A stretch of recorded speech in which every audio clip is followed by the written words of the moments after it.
இங்கே இந்த பொண்ணு காலையில் ஏஞ்சி எக்ஸாமுக்கு ப்ரிப்பேர் ஆகிட்டு ரெடி ஆகிட்டு போய் சாப்பிட்லான்ட்டு உட்கார்றா. அப்போ அவங்க அம்மா வந்து என்ன இவ ஒரு மாதிரி இருக்கான்ட்டு கேட்குறாங்க. ஒன்றும் இல்லாமன்னு சொல்லிட்டு சாப்பிட்டுட்டு யோசிச்சுட்டு ஏன் நம்ம அம்மா நம்ம இப்படி கேட்குறாங்கன்ட்டு கிளம்பிடுறா.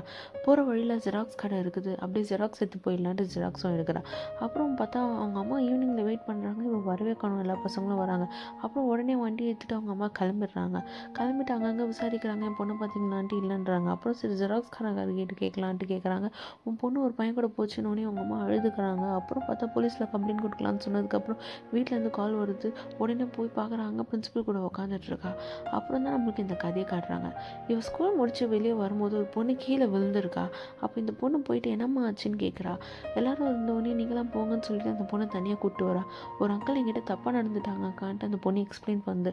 அப்புறம் என்ன பண்ணுறது ஏது பண்ணுறதுன்னு தெரியாமல் யோசிச்சுட்டு அந்த பொண்ணை கூட்டிகிட்டு போகிறா.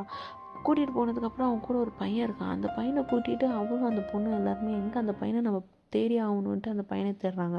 அப்புறம் பார்த்தா இவங்க தேடும் போது அந்த வேனுக்கு பின்னாடி குப்பை அள்ளிட்டு இருக்கான். குப்பை அள்ளதை பார்த்துட்டு இந்த பையனான்னு கேட்டோடனே இவளும் ஆமாம் ஆமாம் இவர் தான் அப்படின்னு சொன்னதும் வெளியே இவன் குப்பை அள்ளிட்டு இருக்கான். வாட்ச்மேனும் உள்ளே வந்து அள்ளிட்டு போன்னு சொல்லியிருக்காரு. அப்போ தான் இந்த வேலை நடந்திருக்கு. அந்த பொண்ணு தனியாக கூட்டிகிட்டு போயிட்டு அவன் தப்பாக நடந்திருக்கான். அப்புறம் என்ன ஆகுதுன்னா அந்த பொண்ணு இதெல்லாம் கேட்டுட்டு அந்த ஸ்கூல் பசங்க எல்லாருமே சேர்ந்து இவனை ஒரு அடி வச்சுட்டு பிரின்சிபல் கிட்ட கம்ப்ளைண்ட் பண்ணுறாங்க.